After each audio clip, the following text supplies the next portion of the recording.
ಪ್ರೀತಿಯ ವಿದ್ಯಾರ್ಥಿಗಳೇ, ಇವತ್ತಿನ ತರಗತಿ ದಶಮಾಂಶ, ಗುಣಾಕಾರ ಮತ್ತು ಭಾಗಾಕಾರ.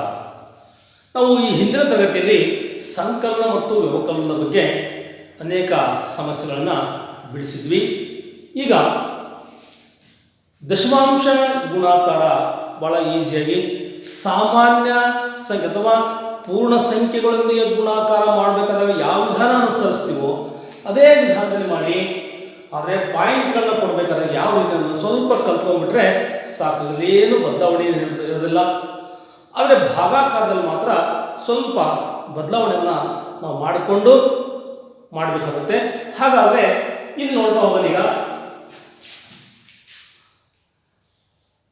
32.15 ಇಂಟು 15 ಅಂತಕ್ಕಂಥ ಒಂದು ಸಂಖ್ಯೆನ ಇಟ್ಕೊಳ್ಳಿ. ಹಾಗಾದರೆ ಈಗ ಇಲ್ಲಿ ಒಂದು ದಶಮಾಂಶ ಎನ್ನುವುದು ಪೂರ್ಣ ಸಂಖ್ಯೆಯೊಂದಿಗೆ ಅಂತ ಮಾಡ್ತಾ ಇದ್ದೇನೆ. ಈಗ ಹಾಗಾದರೆ ಇದು ನಾವೀಗ 32.15 ಅಂತ ಅನ್ಕೋಬಿಡ್ರಿ. ಅದನ್ನ 3215 ಇಂಟು 15 ಅಂತ ಯಾವ ರೀತಿ ಮಾಡ್ತೀವಿ ಪೂರ್ಣ ಸಂಖ್ಯೆಯೊಂದಿಗೆ, ಈ ರೀತಿ ಭಾವಿಸಿ ನೀವು ಲೆಕ್ಕವನ್ನು ಮಾಡಬಹುದು. 5 5 25ಕ್ಕೆ 5 10ಕ್ಕೆ 5 1 5 5ಕ್ಕೆ 2 ಕೂಡಿಸಿದ್ರೆ 7, 5 2 10ಕ್ಕೆ 0 10ಕ್ಕೆ 1, 5 15 1 16. ಪೂರ್ಣ ಸಂಖ್ಯೆಯೊಂದಿಗೆ ಯಾವ ರೀತಿ ಗುಣಿಸಿದ್ರು ಅದೇ ರೀತಿ ಗುಣಿಸಿ. ನೆಕ್ಸ್ಟ್ 1 5 5, 1 1 1, 1 2 2, 1 3 ಈಗ ಕೂಡ್ಸನೀಗ 5 5 12ಕ್ಕೆ 2 10ಕ್ಕೆ 1 1 2 2 6 8 3 1 4. ಈಗ ಪಾಯಿಂಟ್ ಕೊಡಬೇಕಾದಾಗ ಇಲ್ಲಿ 1 2 ಸ್ಥಾನ ಆದ್ಮೇಲೆ ಪಾಯಿಂಟ್, ಅದೇ ರೀತಿ ಇಲ್ಲಿ ಬಿಡಿ ಸ್ಥಾನದಿಂದ 2 ಸ್ಥಾನ ಬಿಟ್ಟು ಪಾಯಿಂಟ್ ಕೊಡ್ರಿ. 1 2 ಸ್ಥಾನ ಆದ್ಮೇಲೆ ಪಾಯಿಂಟ್. ಉತ್ತರ 482.25 ಅಂತ ಓದಬಹುದು. ಒಂದು ವೇಳೆ 0.354 ಇಂಟು 0.12 ಅಂತ ಅನ್ಕೊಟ್ರಿ. ಇಲ್ಲಿ ದಶಮಾಂಶದೊಂದಿಗೆ ದಶಮಾಂಶ ಮಾಡಬೇಕಾದಾಗ ಸೇಮ್ ಅದೇ ರೀತಿಯಾಗಿ ಪಾಯಿಂಟ್ಗಳು ಇಲ್ಲ ಅಂತ ತಿಳ್ಕೊಳ್ರಿ. ಇದು 12, ಇದು 354 ಅಂದ್ಕೊಳ್ರಿ. 2 4 8, 2 5 10ಕ್ಕೆ 0 10ಕ್ಕೆ 1, 2 3 6 1 7, 1 4 4, 1 5 5, 1 3 3. ಈಗ ನೀವು ಅದನ್ನ ಅಥವಾ ಇಲ್ಲೇ ಹೋದ್ರೆ ಈ 0 ಕೂಡ ಗುಣಿಸ್ಬೇಕಾ, ಗುಣಿಸ್ಕೊಳ್ರಿ. 0 ಇಂಟು 0 0 ಇಂಟು 4 0 0 0 0 ಆಯ್ತಲ್ಲ. ಈಗ ನೋಡೋಣ. ಈಗ ಕೂಡಿಸ್ರಿ. 8 4 5 7 12ಕ್ಕೆ 2 10ಕ್ಕೆ 1 3 1 4 0 0. ಈಗೇನು ಮಾಡಬೇಕಪ್ಪ ಅಂತ ಗುಣಾಕಾರ ಮಾಡಿ ಆದ್ಮೇಲೆ ನಾವು ಗುಣ್ಯ ಹಾಗೂ ಗುಣಕದಲ್ಲಿರ್ತಕ್ಕಂಥ ಪಾಯಿಂಟ್ನ ನಂತರದ ಸ್ಥಾನಗಳನ್ನ ಕೌಂಟ್ ಮಾಡ್ಕೊಳ್ರಿ. ಇಲ್ಲಿ ಪಾಯಿಂಟ್ ಆದ್ಮೇಲೆ 2 ಸ್ಥಾನಗಳು ಬರ್ತವೆ. ಇಲ್ಲಿ ಕೂಡ ಪಾಯಿಂಟ್ ಆದ್ಮೇಲೆ 3 ಸ್ಥಾನ ಬರ್ತವೆ. ಹಾಗಾದ್ರೆ 3 ಸ್ಥಾನ ಪ್ಲಸ್ 2 ಸ್ಥಾನ ಒಟ್ಟು 5 ಸ್ಥಾನಗಳು.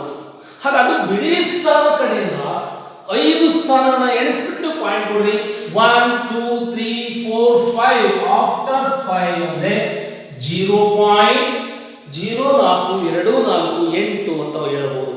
ಈ ರೀತಿಯಾಗಿ ನೀವು ಗುಣಾಕಾರವನ್ನ ಮಾಡಬಹುದಾಗಿದೆ. ಈ ರೀತಿ ಗುಣಾಕಾರ ಲೆಕ್ಕವನ್ನ ಸಾಧ್ಯವಾದಷ್ಟು ಜಾಸ್ತಿ ಲೆಕ್ಕವನ್ನ ಮಾಡ್ಕೊಳ್ರಿ, ಅರ್ಥ ಮಾಡ್ಕೊಳ್ರಿ.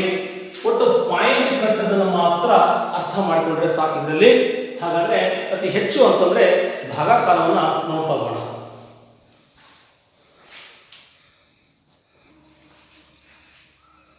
ನೋಡಿ ಮಕ್ಕಳೇ, ಇಲ್ಲಿ ನಾನೀಗ ಭಾಗಾಕಾರವನ್ನು ಮಾಡ್ತಾ ಇದ್ದೆ. ಕಷ್ಟ ಏನಿಲ್ಲ, ಒಂದೇ ಸರಿ ಅರ್ಥ ಮಾಡ್ಕೊಂಡ್ಬಿಟ್ರೆ ಯಾವುದೇ ಲೆಕ್ಕಗಳಾಗಿರಲಿ ನಾವು ಈಸಿಯಾಗಿ ಮಾಡ್ತಕ್ಕಂಥ ಸಾಮರ್ಥ್ಯ ಬರುತ್ತೆ. ಹಾಗಾದ್ರೆ ಈಗ ಇಲ್ಲಿ 5 divided by 0.5, next 12 divided by 0.03, 15 divide by 0.003. ಅಂದ್ರೆ ಒಂದು ಪೂರ್ಣ ಸಂಖ್ಯೆಯನ್ನ ದಶಮಾಂಶದಿಂದ ನಾವು ಭಾಗಿಸ್ತಾ ಇದ್ದೀವಿ. ಹಾಗಾದ್ರೆ ಇವುಗಳನ್ನ ಎರಡು ಮೆಥಡ್ ಅಲ್ಲಿ ನಾನು ಮಾಡ್ತೀನಿ. ಹಾಗಾದ್ರೆ ಮೊದಲನೇ ಮೆಥಡ್ ನೋಡ್ಕೊಳ್ರಿ. ಇಲ್ಲಿ 5 ಅನ್ನು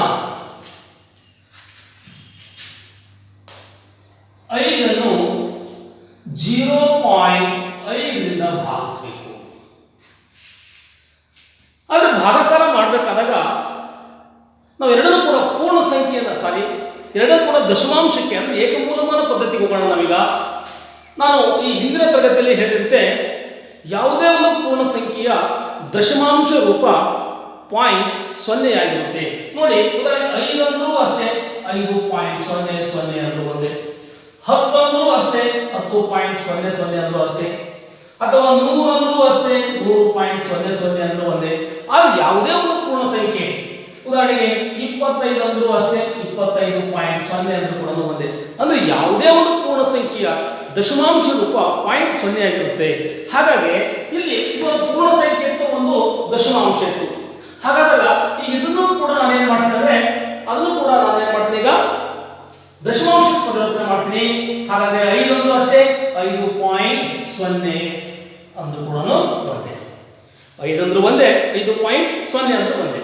ಈಗ ಎರಡೂ ಕೂಡ ಏನು ಅಂದ್ರೆ ಎರಡೂ ದಶಮಾಂಶಗಳಾದವು. ಆದ್ರೆ ಇಲ್ಲಿ ಭಾಜಕವನ್ನ ಪೂರ್ಣ ಸಂಖ್ಯೆ ಮಾಡ್ಕೋಬೇಕು. ಭಾಗಿಸ್ಬೇಕಾದಾಗ ಭಾಜಕವನ್ನ ಪೂರ್ಣ ಸಂಖ್ಯೆ ಮಾಡಬೇಕಾದ್ರೆ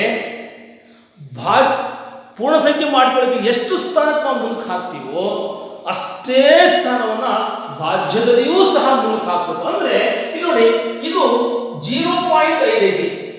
ಈ 0.5 ಕೇವಲ 5 ಅಂತ ಮಾಡ್ಕೋಬೇಕಾದ್ರೆ ಒಂದು ಸ್ಥಾನಕ್ಕೆ ನಾವು ಮುಂದಕ್ಕೆ ಹಾಕಿದ್ರೆ ಭಾಜ್ಯದಲ್ಲಿಯೂ ಸಹ ಒಂದು ಸ್ಥಾನಕ್ಕೆ ಮುಂದಕ್ಕೆ ಹಾಕಿದೆ. ಹಾಗಾದ್ರೆ ಇದು 5 ಆಯ್ತು, ಇದು 50 ಆಯ್ತು. ಈಗ 5 10 50 ಬಂದ ಭಾಗಲಬ್ಧ 10 ಅಂತ ಹೇಳಿ ಇಲ್ಲಿ ಒಂದು ಸ್ವಲ್ಪ ಅರ್ಥ ಮಾಡ್ಕೊಳ್ಳಿ. 5 ರೂಪಾಯಿಯಲ್ಲಿ 50 ಪೈಸೆಯ ಎಷ್ಟು ನಾಣ್ಯಗಳನ್ನು ನಾವು ನೋಡಬಹುದು ಅಂತ ಹೇಳಿದ್ರೆ 10 ನಾಣ್ಯಗಳನ್ನು ನೋಡಬಹುದು ಅಂತ ಹೇಳ್ತೀವಿ.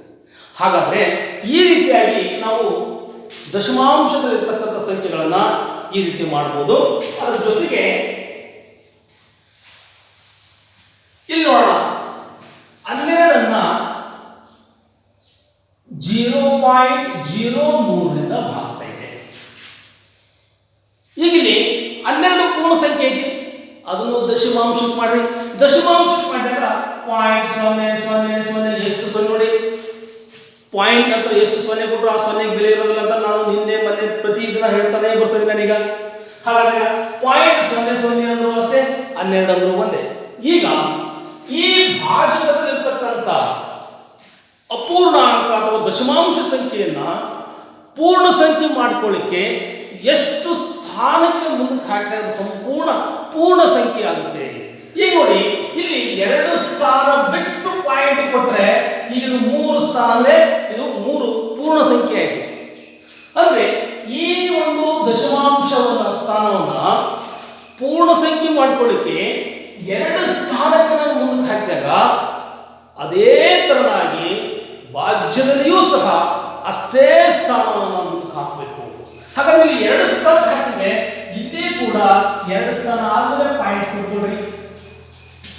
ಇದರ ಬೆಲೆ 3, ಇದರ ಬೆಲೆ 1200 ಅಂತ ಹೇಳಿ. ಹಾಗಾದ್ರೆ ಈಗ ನಾವು ಭಾಗಿಸಬಹುದು 3 4 12 2 ಸೊನ್ನೆಗೆ 2 ಸೊನ್ನೆ ಬಂದ ಭಾಗಲಬ್ಧ 0, ಸಾರಿ ಭಾಗಲಬ್ಧ 400 ಅಂತ ಹೇಳ್ಬೋದು. ಅಥವಾ ಈ 15 0.003ರಿಂದ ಭಾಗಿಸ್ತಾ ಇದೆ. ಹಾಗಾದ್ರೆ ಈ 15 ಪೂರ್ಣ ಸಂಖ್ಯೆನ ದಶಮಾಂಶಕ್ಕೆ ಪರಿವರ್ತನೆ ಮಾಡಿದಾಗ 0.000 ಅಂತ ಅನ್ಕೊಳ್ರಿ. ಎಷ್ಟಾದ್ರೂ ಸೊನ್ನೆ ಇಟ್ಕೊಡ್ರಿ, ನೀವು ಬೇಕಾಗಿಲ್ಲ. ಈಗ ಈ ಒಂದು ದಶಮಾಂಶ ಸಂಖ್ಯೆಯನ್ನ ಪೂರ್ಣ ಸಂಖ್ಯೆ ಮಾಡ್ಕೊಳ್ಳಿಕ್ಕೆ 3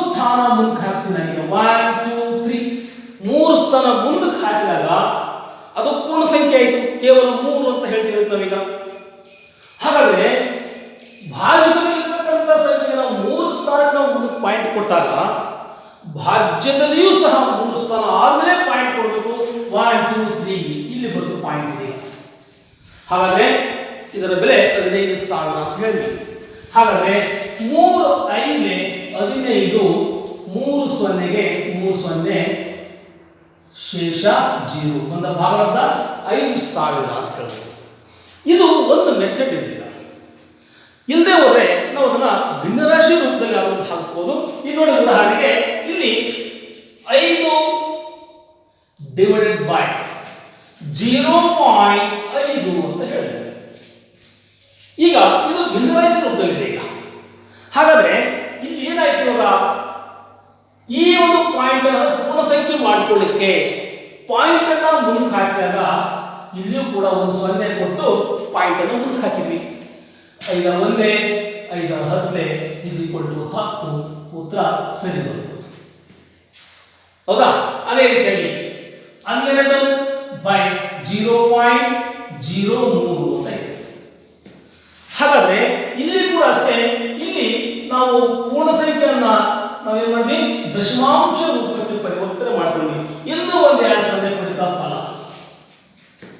ಈಗ ಇಲ್ಲಿ ಛೇದದಲ್ಲಿ ಅಥವಾ ಭಾಜಕದಲ್ಲಿರ್ತಕ್ಕಂಥ ಸಂಖ್ಯೆಯನ್ನ ಪೂರ್ಣ ಸಂಖ್ಯೆ ಮಾಡಿಕೊಂಡಾಗ ಅದು 2 ಸ್ಥಾನಕ್ಕೆ ನಾವು ಮುಂದೆ ಹಾಕಿದಾಗ ಅದು ಪೂರ್ಣ ಸಂಖ್ಯೆ ಆಯಿತು. ಭಾಜಕದಲ್ಲಿರ್ತಕ್ಕಂಥದ್ದನ್ನ 2 ಸ್ಥಾನ ಮುಂದೆ ಹಾಕಿದ್ವಿ ಅಂದ್ರೆ ಭಾಜ್ಯದಲ್ಲಿ ಅಥವಾ ಅಂಶದಲ್ಲಿ ಇರತಕ್ಕಂಥ ಸಂಖ್ಯೆಗೆ ಕೂಡ ನಾವು 2 ಸ್ಥಾನಕ್ಕೆ ನಾವು ಮುಂದೆ ಹಾಕಿದಾಗ ಪಾಯಿಂಟ್ ಇಲ್ಲಿ ಬಂತು.